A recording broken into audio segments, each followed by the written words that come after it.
Hi friends, good morning, सुप्रभात, नमस्कार। मेरे चैनल पे आप सभी का फिर से स्वागत है।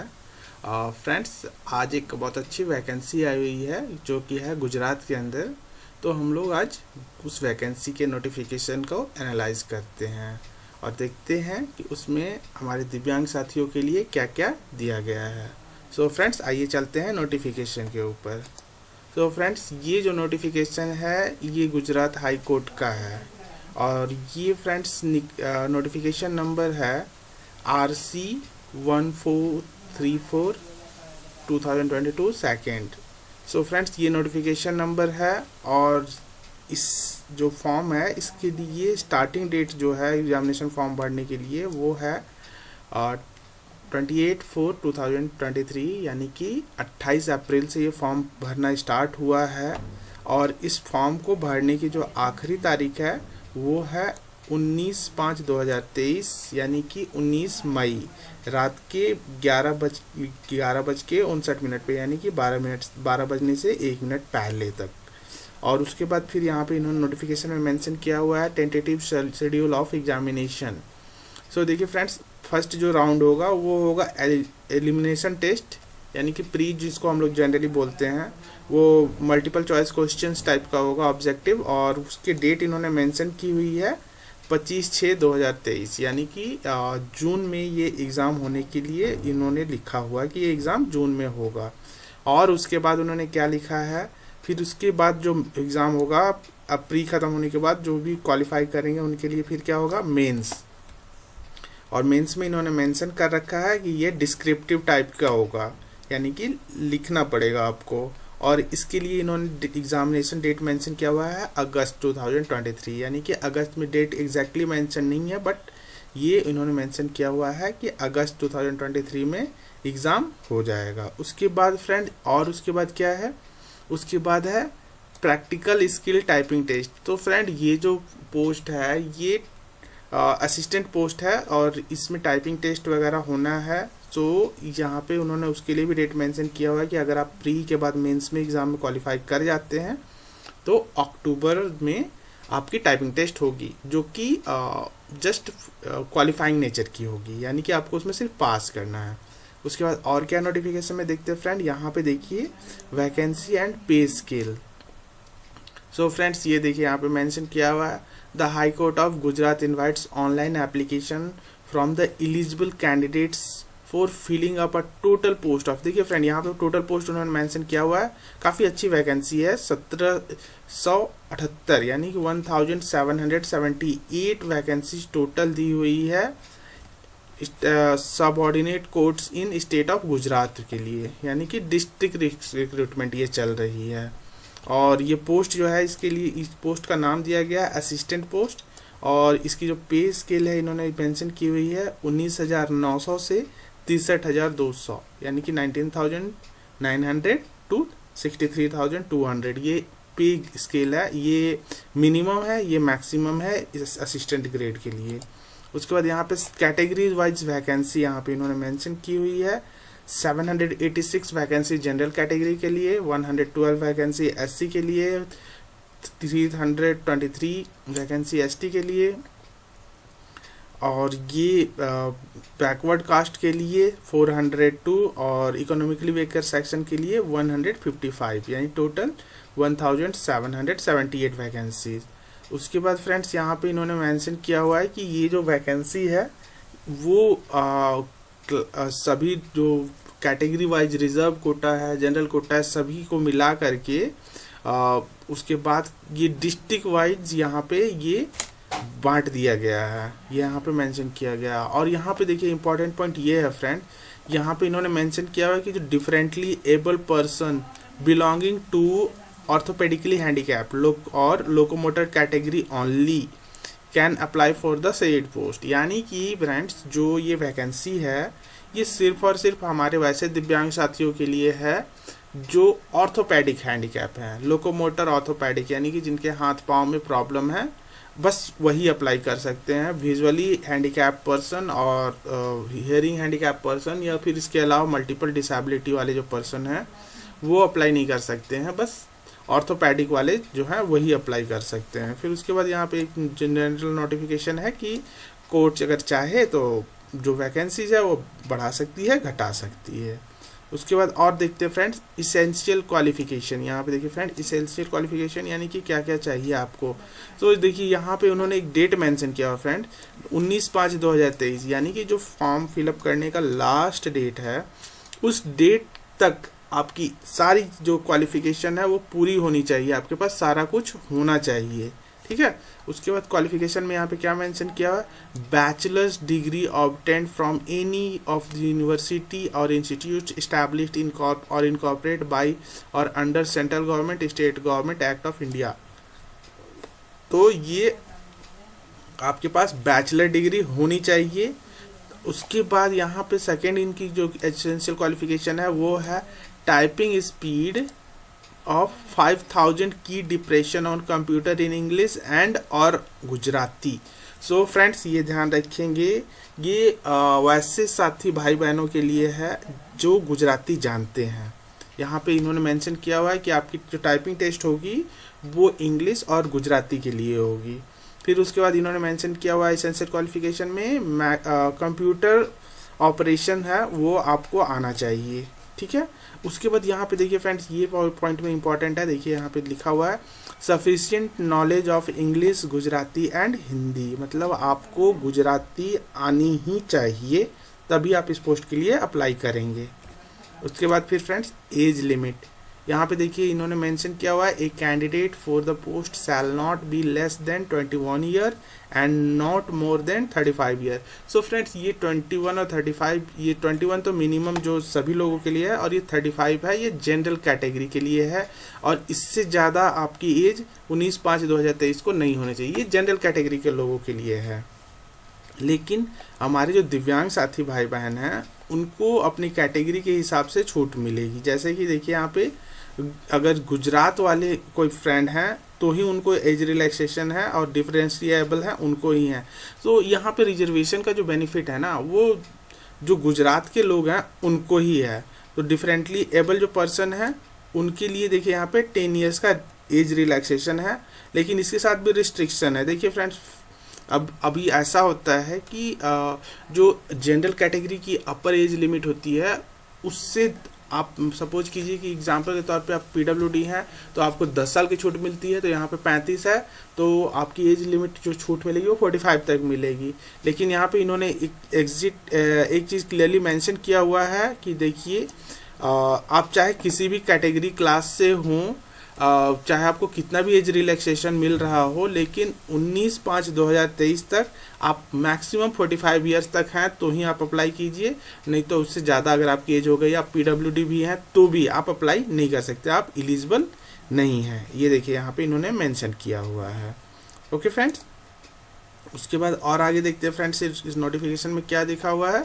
देखिए फ्रेंड्स यहाँ पे रिजर्वेशन के लिए लिखा है reservation in various category and class for the post of establishment of the court with regard to the schedule caste and schedule tribe, the socially economically backward classes, differently able person, women, economically weaker section, ex serviceman shall be in accordance with the prevailing rules and order of the government. So ये सारे जो reservation के rules हैं। और क्या लिखा हुआ है, candidate belonging to reserve category of Gujarat origin shall be eligible for benefits only. अगर आप SC ST या फिर OBC या फिर इकोनॉमिकली वीकर सेक्शन में आते हैं तो अगर आप ये बेनिफिट लेना चाहते हैं तो इसके लिए आपको गुजरात के रेसिडेंस आपके पास होना चाहिए, आप गुजराती आप होने चाहिए तभी आप ये रिजर्वेशन ले सकते हैं, अदरवाइज नहीं ले सकते हैं। और लेकिन ये PWDs के लिए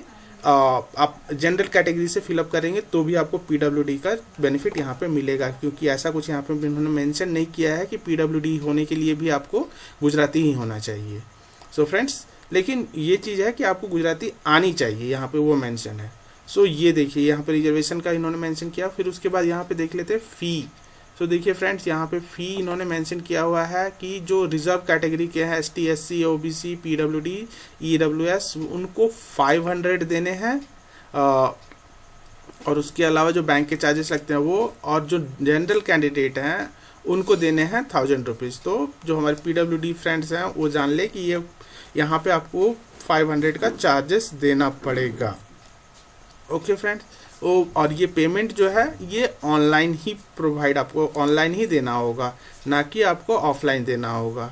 उसके बाद फिर फ्रेंड्स यहाँ पे आपको जब पेमेंट वगैरह कर देंगे तो यहाँ पे उन्होंने मेंशन किया हुआ है कि आपकी ई रिसिट जो है वो निकल के आ जाएगी, वो आपको लेना पड़ेगा।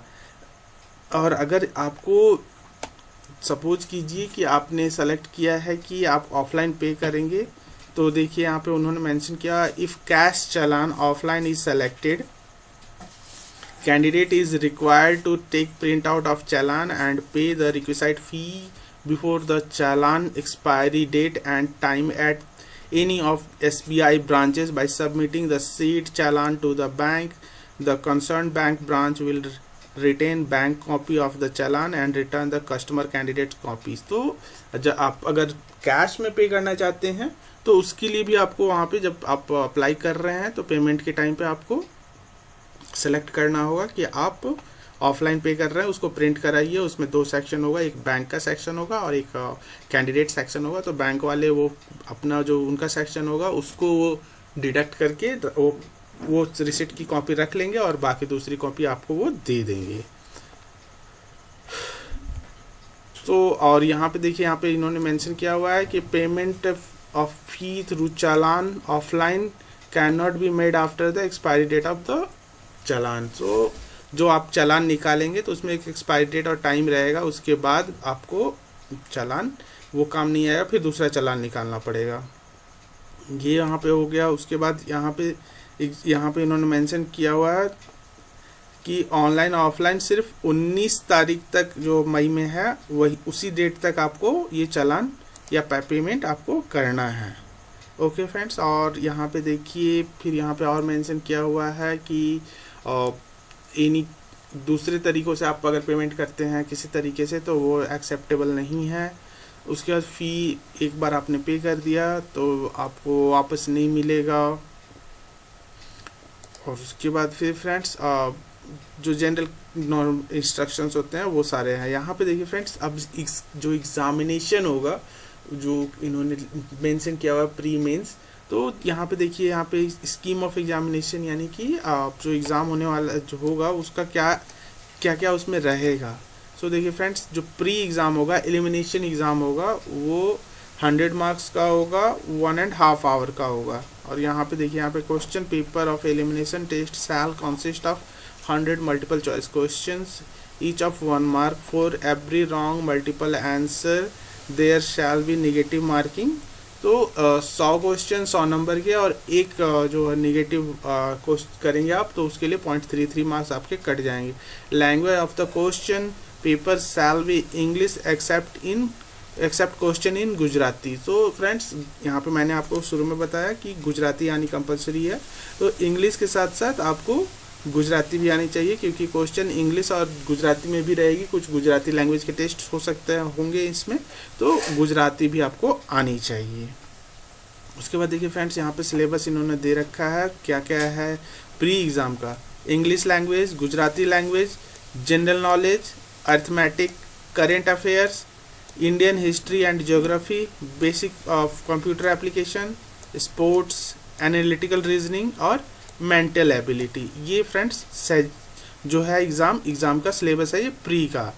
उसके बाद देखिए फ्रेंड्स, यहाँ पे दिखा इन्होंने एलिमिनेशन टेस्ट में भी कंडक्टेड आइदर एट अहमदाबाद और at any district places as may be decided by the high court depending upon the number of candidates। तो इन्होंने मेंशन किया हुआ कि या तो एग्ज़ाम अहमदाबाद में होगा या फिर अगर यदि बहुत ज़्यादा कैंडिडेट होंगे तो जो हाई कोर्ट है वो डिसाइड करेगी कि कहाँ पे एग्जामिनेशन होगा। उसके बाद फिर फ्रेंड्स, और यहाँ पे इन्होंने मेंशन किया हुआ है candidates belonging to reserve category SC ST OBC differently able ex serviceman shall have to secure minimum 55% marks. यानी कि फ्रेंड ये जो 100 मार्क्स है उसमें आपका जो कट ऑफ है वो 55% है, यानी कि आपको 55% मार्क्स लाने होंगे तभी आप क्वालिफाई करेंगे।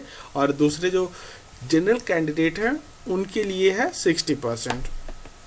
और उसके बाद जो भी इसमें क्वालिफाई कर जाएंगे वो मेंस के लिए आगे जाएंगे। तो ये कट ऑफ याद रखिएगा 55 आपके लिए, जो हमारे दिव्यांग साथी हैं उनके लिए 55% है।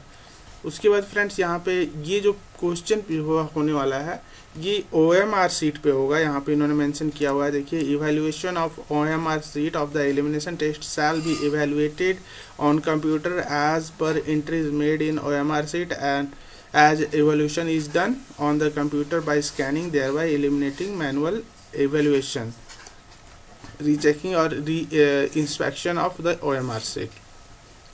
तो ये जो यहाँ पे इन्होंने मेंशन कर दिया है कि ये जो एग्ज़ाम है OMR शीट पे होने वाला है, तो ये भी आपको ध्यान में रखना होगा। उसके बाद और यहाँ पे क्या मेंशन किया हुआ है, देखिए फ्रेंड्स, जो राइटिंग जो प्री के बाद जो मेंस एग्ज़ाम है वो देखिए यहाँ पे इन्होंने मेंशन किया हुआ है। देखिए यहाँ पे इन्होंने मेंशन कर दिया है कि जो मेंस का एग्ज़ाम है डिस्क्रिप्टिव टाइप होगा, 60 मार्क्स के होंगे और 90 मिनट्स के होने वाले हैं।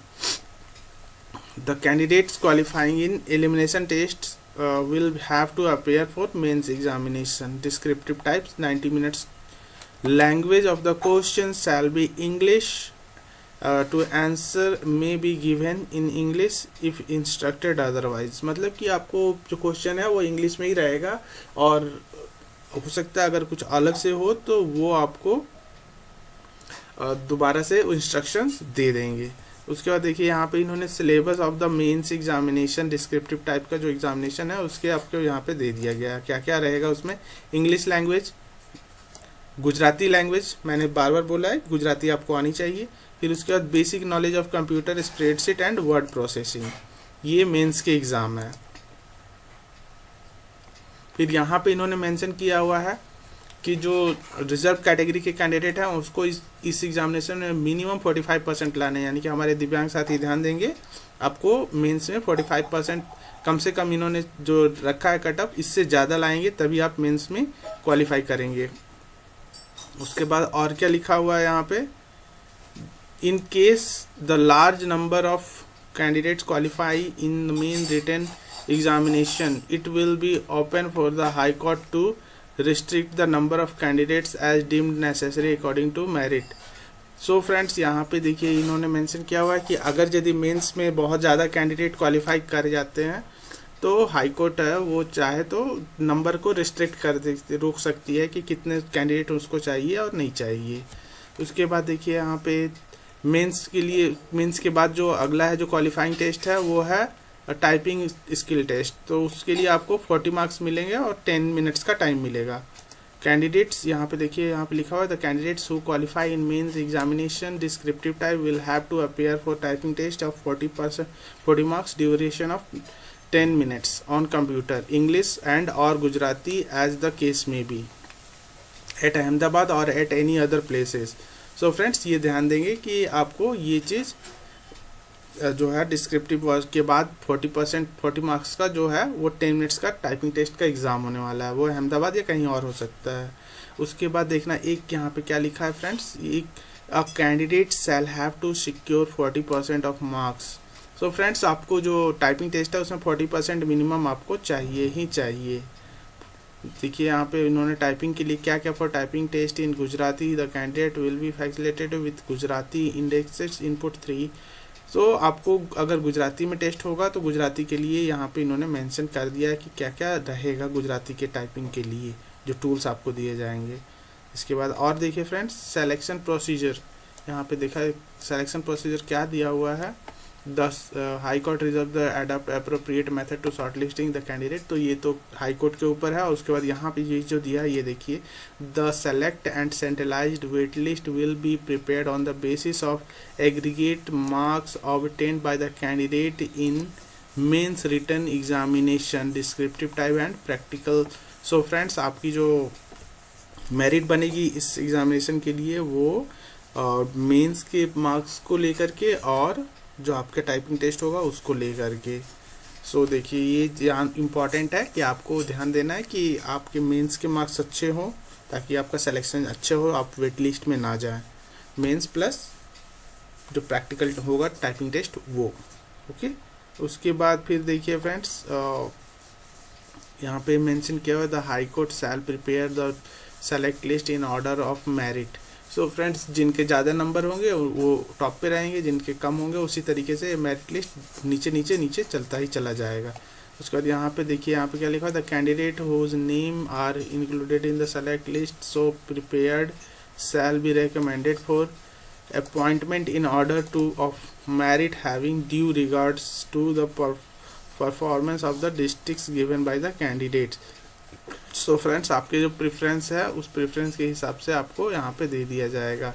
और जो सेलेक्ट लिस्ट और सेंट्रलाइज जो है वो कोर्ट की वेबसाइट के ऊपर पब्लिश कर दिया जाएगा, यहाँ पे मेंशन किया हुआ है। उसके बाद और यहाँ पे क्या दिया हुआ है फ्रेंड्स,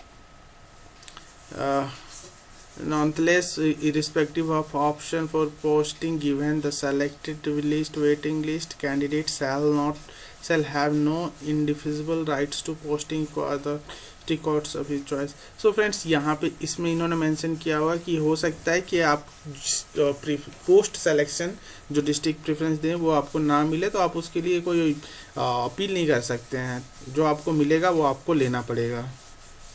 उसके बाद और यहाँ पे क्या दिया हुआ है, the select and satellite remain in force until post adverts posted or filled and for 1 year from the date of publication।